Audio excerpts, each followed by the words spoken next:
Being kicked out by a late-night family group text was my wake-up call. I closed their $87,000 fund, exposed their loan scam, and finally took my life back. So yeah, this happened about a year ago, but I'm finally ready to share the story. Sorry if this gets long, but I need to get it off my chest because honestly, it's been eating at me for months. It was a Thursday night, around 7 p.m.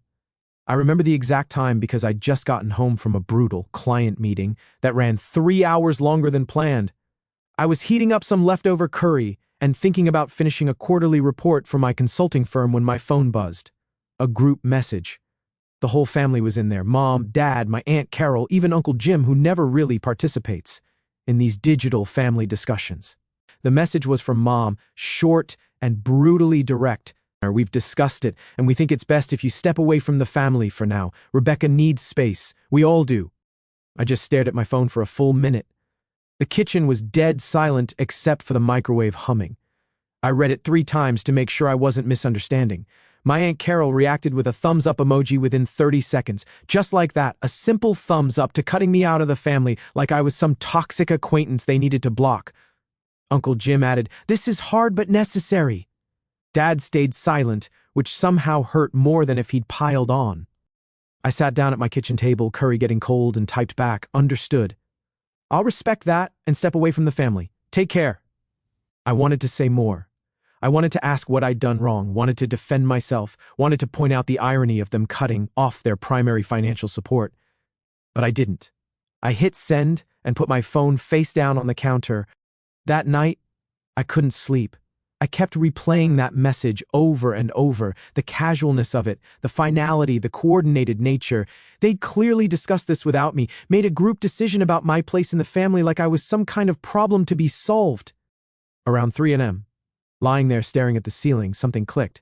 Fine. They wanted me to step away? I'd step away completely. I got up, grabbed my laptop, and logged into the joint account I'd been managing for 5 years. The one that paid for Mom's insulin, helped Dad with his mortgage payments, kept Rebecca's apartment afloat when her freelance graphic design work dried up for months at a time, the account that had $3,247 in it at that moment, with my automatic monthly contribution of $1,500 scheduled to hit the next morning. I canceled the auto transfer, then I transferred the remaining balance to my personal checking account. Then I closed the entire account. The whole process took maybe 10 minutes. 5 years of financial responsibility ended with a few mouse clicks at 3:17 a.m. My phone started going absolutely crazy at sunrise. 89 missed calls by the time I checked around 8 a.m. Dad left a voicemail where he sounded shaky and panicked. "Son, what happened?" The bank flagged everything. Mom's prescription bounced. The mortgage payment failed. Something about insufficient funds. "Are you okay? Why would you do this? Call me back immediately." There were text messages flooding in too. "Mom, the pharmacy is saying there's no money for my insulin. What's going on? Rebecca, my rent check bounced and my landlord is freaking out. Did something happen to the account? I just texted the group chat, I'm honoring your decision to step away." But here's the thing, they had absolutely no idea what they'd just done. They didn't realize how much I'd been quietly holding everything together behind the scenes. That message hit me like a betrayal because I'd been carrying them financially for years without asking for anything in return, not even basic respect or gratitude. This is that story. The story of how I became my family's financial life support and what happened when they decided to cut me out while expecting the money to keep flowing. To really understand why that group message felt like a knife to the chest, I have to go back about 5 years. That's when everything started falling apart for my family, and somehow I became the designated fixer for problems I didn't create. Rebecca was in bad shape mentally. This was her second hospitalization for severe depression and anxiety in 18 months, and she'd been spiraling for weeks before Dad finally called me. I was at my desk working late on a client proposal when my phone rang at 9 p.m. Dad was crying in a pharmacy parking lot, which immediately sent my anxiety through the roof, because Dad never cries. "She's not going to make it, son," he said, voice cracking. "They won't admit her to the intensive program without upfront payment, and we're completely tapped out. The insurance is fighting everything, saying it's not medically necessary. I don't know what to do." I could hear Mom crying in the background while Dad tried to hold it together. Rebecca had been having panic attacks so severe she couldn't leave her apartment for days.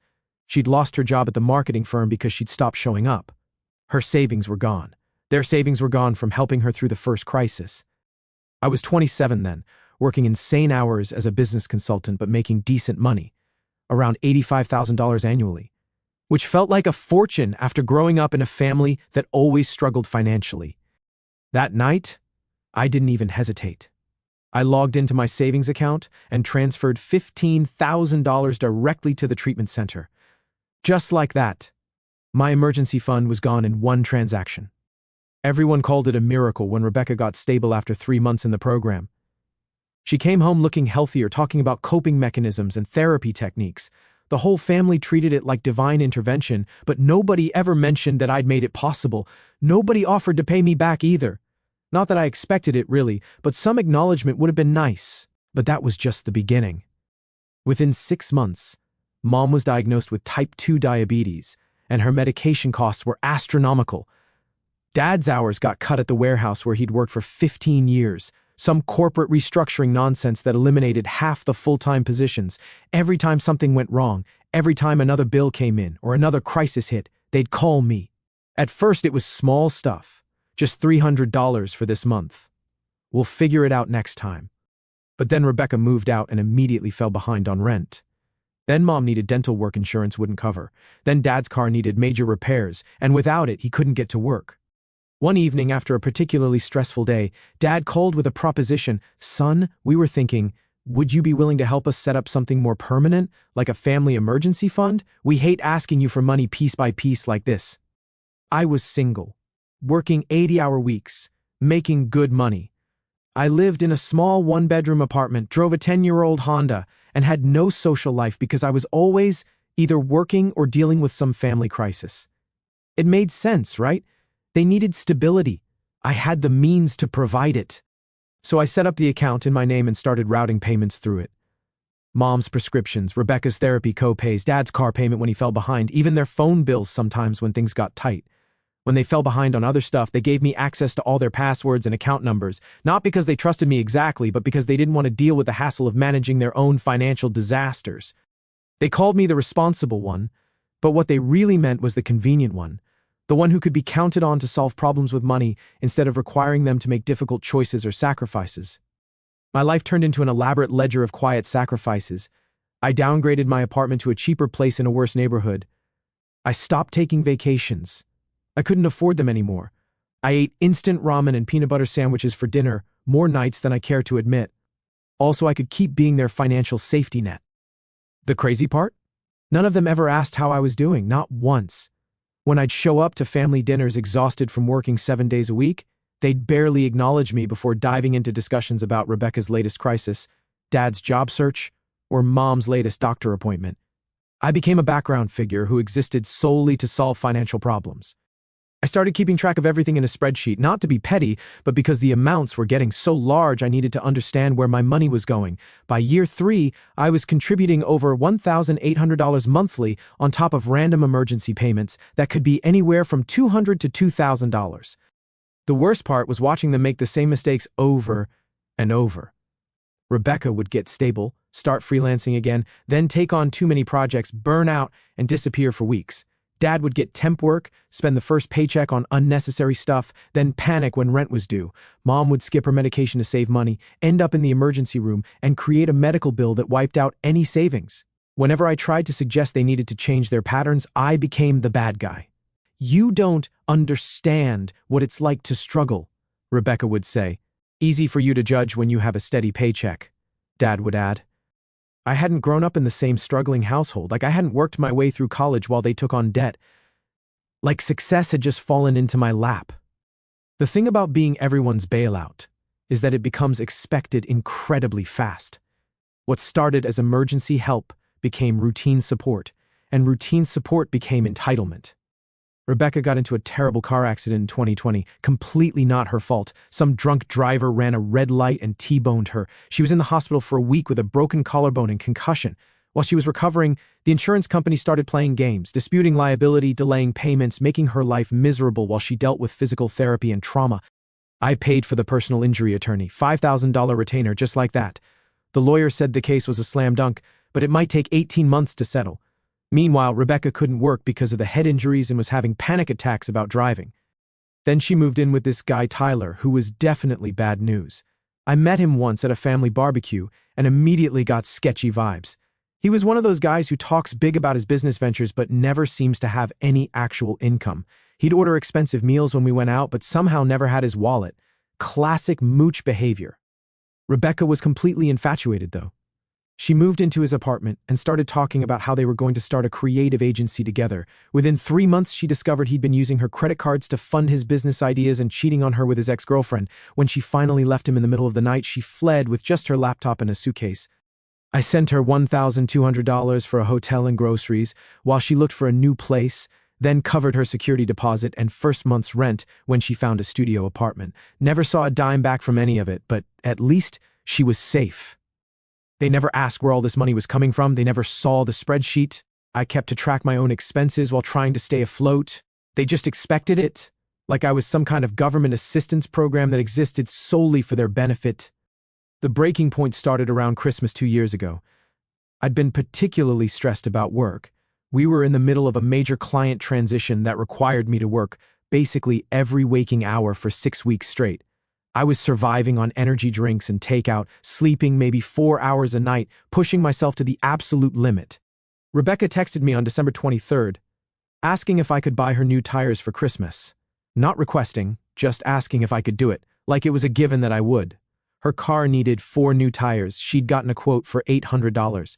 This was right after I'd paid her rent that month because her biggest freelance client had delayed payment until after the new year. I was sitting in my office at 11 p.m. working on a presentation due the day after Christmas when her text came through. I stared at it for a minute, feeling something break inside me. I typed back, "I just paid your rent this month. I can't cover both." The response was immediate. "Seriously? It's Christmas. I'm not asking for anything crazy." Then came the emotional manipulation. "Fine. I guess I'll just drive on bald tires and hope I don't die in a crash. But at least you'll have saved $800. When I didn't respond immediately, she went crying to my parents. Within an hour, Dad was texting me, "Just try to be a little more understanding, son. She's struggling with her mental health after everything with Tyler. You don't know how hard that is." That's when something in me cracked. I didn't blow up, but I started doing something different. I began documenting everything. Every dollar I sent, every bill I paid, every guilt trip, every excuse. I created backups, emailed myself bank statements, took screenshots of conversations, not to hold it over them, but to remind myself it was real, that I wasn't imagining how much they were draining from me without ever saying thank you. Meanwhile, my own life was falling apart. I was working myself to death, had zero savings beyond absolute emergencies, couldn't afford to go on dates because every spare dollar went to them. My apartment was a disaster because I was never home. I hadn't taken a real vacation in 3 years. I was eating dollar store food while paying for their restaurant meals. When I tried to bring up my own stress, they'd change the subject or remind me how lucky I was to have a good job. Lucky, like I hadn't earned every dollar through 14-hour days and constant pressure. The worst part was watching them waste the money I worked so hard to provide. Rebecca would Venmo request for groceries, then post Instagram stories from expensive restaurants. Dad would ask for help with utilities, then mention buying a new power tool the same week. Mom would need money for medical expenses, then show up wearing new jewelry. I started asking for receipts, and they acted like I was being controlling. "You don't trust us?" Rebecca asked when I requested proof that the $300 I'd sent had actually gone to her therapist. "We're not your employees," Dad said, when I asked him to forward the actual utility bill instead of just telling me the amount. But they had no problem treating me like their personal bank account. Last month, everything came to a head in the most ridiculous way possible. Rebecca had been doing better. Therapy was helping. She'd landed a few good freelance contracts and had consistently made rent for 3 months straight. I was actually starting to feel optimistic that the family was finally getting back on stable ground. Then she texted the family group at 10 a.m. on a Tuesday. "Hey, I know money's tight, but could the fund cover a wellness retreat in Colorado? It's for my mental health recovery, and my therapist thinks it would really help." I was in a client meeting when the message came through, so I didn't see it right away. When I checked an hour later, there was already a whole conversation thread about it. A wellness retreat for $30,200, including airfare, accommodation, meals, and holistic healing workshops. I didn't answer right away. I wanted to see what everyone else would say first because surely someone would point out how absurd this was. And Dad, the same guy I'd pulled out of overdraft twice last year, The same guy whose mortgage I'd been supplementing for 18 months replied, "Sounds like something you really need, sweetheart. Let's see what we can do." Mom added a heart emoji and wrote, "Whatever helps you heal, honey." That's when it hit me like a freight train. They didn't just think they could use me, they expected it. They thought the fund was communal property, like I was some silent donor who existed just to make their problems disappear. They were discussing spending over $3,000 of my money like it was their money. I sat in my car outside the client's office staring at my phone, feeling rage I'd never experienced before. This wasn't an emergency. This wasn't medical treatment or rent or food. This was a vacation, an expensive vacation that cost more than most people make in a month, being discussed casually like it was a reasonable use of emergency funds. But the real kicker came 2 nights before that group message. We had our monthly family video call, something Mom had insisted on during the pandemic that somehow became permanent. Usually these calls were just everyone updating each other on their lives, but this one felt different from the start. I'd been excited to share some good news for once. I'd just landed a major client at work, a Fortune 500 company that wanted our firm to handle their entire digital transformation project. It was huge, career-defining huge, the kind of contract that would set me up for a promotion and finally give me some financial breathing room. "Guys, I've got some amazing news," I started. But Dad cut me off mid-sentence. "Sorry, son, can we circle back to Rebecca's housing situation first? She doesn't feel safe in her current place, and we really need to figure out next steps." Rebecca jumped in. "Yeah, there was another break-in in my building last week, and my landlord isn't doing anything about security. I've been having panic attacks every time I hear noise in the hallway." They wanted to move her to a better neighborhood, a much better neighborhood. We spent the next 45 minutes looking at apartment listings online, everyone chiming in about granite countertops, in-unit laundry, and gym access, places that were $800 to $1,200 more per month than her current studio. When I finally managed to bring up my work news again, Mom said, "Oh, that's nice, honey," and immediately pivoted back to discussing Rebecca's moving timeline. That's when I said it, calmly, without raising my voice. "Maybe it's time someone else stepped up to help with this." The silence was ice cold. You could have heard a pin drop through the video call, like I'd said something offensive, just by suggesting I shouldn't be the only one fixing everything. Mom jumped in first, "Honey, you know we would if we could. But you're the only one who's really stable right now." Stable, another word for useful, another way of saying the only one with money we can take. Rebecca started crying, actual tears. "I can't believe you're making this about money when I'm talking about my safety. I thought family was supposed to support each other." Dad tried to play peacemaker. "Now, Rebecca, your brother has done a lot for us. But son, you have to understand, she's vulnerable right now. We can't just abandon her when she needs help. Abandon her. Like setting boundaries was abandonment. Like requiring other adults to solve their own problems was cruelty." I ended the call early that night, claiming I had work to catch up on. But I sat in my home office for hours afterward, staring at my financial spreadsheet, $87,421.13 over 5 years, nearly $90,000 of my money given freely, no questions asked, no gratitude expected, and they thought I was being selfish for suggesting that maybe, just maybe, someone else could contribute something. 2 days later came that group message, "We think it's best if you step away for now." I realized later that the call had been a setup. They'd already decided to cut me out, probably so they could make financial decisions without my input, approve Rebecca's wellness retreat, and figure out how to pay for her apartment upgrade without dealing with my negativity. What they didn't realize was that cutting me out meant cutting off the money too. In their minds, those were apparently 2 separate things. #The reckoning. The fallout was immediate and brutal. Within 36 hours of closing the account, the overdraft notices started hitting like an avalanche. Mom's pharmacy called Wednesday morning saying her prescription payment had been declined. The mortgage company called Dad at work in front of his CO workers, asking about the failed automatic payment. Rebecca's landlord sent her a text about the bounced rent check with a photo of the NSF notice. But the phone calls to me were relentless. My phone was buzzing every few minutes with increasingly panicked messages. Mom called 17 times in 2 hours. Rebecca left a voicemail that started as a whisper and ended with screaming, "Why would you do this? You knew I needed that payment. By Sunday. My landlord is threatening eviction. You're going to make me homeless."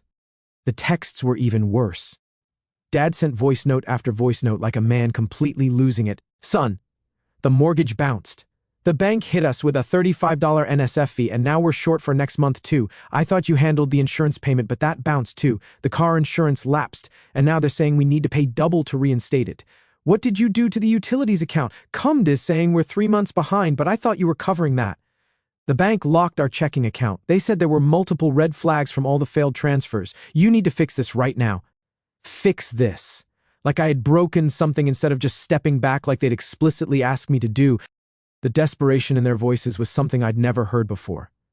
For 5 years, I'd been quietly preventing these exact situations from happening. They'd never experienced the full weight of their financial choices because I'd always been there as a safety net.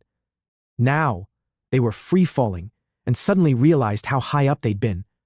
Mom left a heartbreaking voicemail. Honey, I don't understand what's happening. I went to pick up my insulin, and they said the account was closed. I'm scared to eat anything because I don't have my medication. Please call me back. Please, I raised you better than this. That last line was like a knife. I raised you better than this. Like basic financial boundaries were a moral failing on my part. They called a family Zoom meeting for Thursday evening. The second I joined, I could see it was an ambush. Mom's face was pale and drawn. Dad was pacing behind her like a caged animal. Rebecca had tears streaming down her cheeks. Aunt Carol was there too, sitting ramrod straight in her pearls, looking like we were in family court. Even Uncle Jim was on the call, which never happened unless someone had died. Why did you do this to us? Rebecca started before I'd even turned my camera on. You just abandoned us after everything we've been through together. I took a breath and tried to stay calm. You sent me a group message telling me to step away from the family. I'm respecting your wishes. We didn't mean financially, Mom interjected. We just thought you needed some space from Rebecca's drama. We never said anything about the money. Actually, I replied, you said I should step away from the family. The money was part of my involvement with the family. If you wanted me out of family decisions but still wanted my financial support, you should have been more specific. Dad jumped in. Don't be ridiculous. You know what we meant. No, I really don't. Because you made a group decision about me without including me in the conversation. You decided I was bad for Rebecca's mental health, bad for family dynamics, whatever, so I stepped away completely. That's when Rebecca really lost it. Everything you've done for us? You mean after I paid your rent, funded your treatment, covered your emergencies, and got treated like garbage for saying no to your wellness retreat? The room went quiet, except for Rebecca's sobbing. You act like we never appreciated you, Mom said quietly. But we did. We do. You're family. Really? I said. When's the last time any of you asked how I was doing? When's the last time anyone offered to help me with anything? When's the last time anyone even said thank you? More silence. That's when I shared my screen and showed them the spreadsheet. 5 years of financial data, every payment, every bill, every emergency transfer tracked with obsessive detail. Monthly contributions, emergency payments, insurance premiums, medical bills, rent supplements, car repairs, legal fees, utilities, groceries, therapy copays, prescription costs. Running total, $87,421.13. Dead silence. I watched their faces as they processed the number. Dad's mouth was actually hanging open. Mom looked like she was going to be sick. Rebecca had stopped crying and was just staring at the screen. You've been keeping tabs on us, Mom said, horrified. No, I replied. I've been tracking my own expenses. I've been trying to understand why I can't afford to go on vacation or buy decent furniture or save for retirement. This is where my money has been going. Aunt Carol spoke up for the first time. $87,000? How is that possible? Very easily, I said. $15,000 for Rebecca's treatment, $8,000 for Dad's mortgage supplements, $12,000 for Mom's medical expenses, $6,000 for Rebecca's apartment deposits and rent supplements, $5,000 for legal fees, $10,000 for car repairs and insurance. The list goes on and on. Dad tried the guilt trip where family helps family. You can't put a price tag on that. You're right, I said. Family helps family. But this hasn't been helping. It's been enabling. You've all made the same financial mistakes over and over because you knew I'd catch you when you fell. You never had to learn from consequences because there weren't any consequences. Rebecca found her voice again. So what? You're just going to let us lose everything? You're going to let Mom go without her medication? You're going to let me become homeless? I'm going to let you all handle your own problems like adults, I said. The same way I handle mine. But you don't have problems like ours, Mom protested. You have a good job. You're educated. You don't have mental health issues. I work 80 hours a week to afford my life and yours too, I interrupted. I haven't taken a vacation in 3 years. I live in a crappy apartment and eat ramen for dinner so I can pay your bills. You think I don't have stress? You think I don't have problems? The difference is I solve them myself instead of calling someone else to fix them with money. The call ended with Rebecca sobbing, Mom saying I'd changed and that money had made me cold, and Dad promising they'd figure something out without me. Money hadn't made me cold. Being used had made me smart. I thought cutting them off would be the end of it, but it got worse. Way, way worse. 10 days after that Zoom call, I got an email from a random Gmail account with no subject line, just a bunch of screenshots attached. Rebecca's eviction notice dated for the following week, power company warnings for both my parents' house and Rebecca's apartment, denied credit applications. They were falling apart fast, and somehow it was still my fault. The email was unsigned, but I'm pretty sure it was from Aunt Carol based on the passive-aggressive file names what_you_cause.jpg, and this is what stepping away looks like .png. Then Mom showed up at my office on a Friday afternoon. I was in a client meeting when my assistant knocked, looking uncomfortable. Your mother is here. She says it's an emergency. Mom was sitting in the lobby looking like death warmed over, pale, shaking, clutching a manila envelope like it contained her last hope. She'd lost weight. Her clothes were wrinkled. She had this desperate look in her eyes I'd never seen before. I didn't know where else to go, she said when I brought her into a conference room. Your dad's sleeping on the couch because we can't afford the electric bill and the house is freezing. Rebecca hasn't left her room in days because she's too ashamed to face her landlord. We've applied for assistance programs, but everything takes weeks and we need help now. She opened the envelope and spread out a stack of bills like she was dealing cards. Past due notices, final warnings, disconnection threats. The total was staggering, over $4,000 in immediate needs just to keep them from losing utilities and housing. Then she played her last card. I raised you. I gave you life. I changed your diapers. Stayed up nights when you were sick, worked double shifts to pay for your school clothes. This is how you repay us? By watching us suffer when you could help? I actually laughed. Not because it was funny, but because the audacity was breathtaking. You gave me life, and then spent 30 years convincing me I owed you for it. You raised me to believe that family means sacrificing everything for people who won't sacrifice anything for you. That's not fair, she said, tears starting to flow. We would help you if we could. When? I interrupted. When have you ever helped me?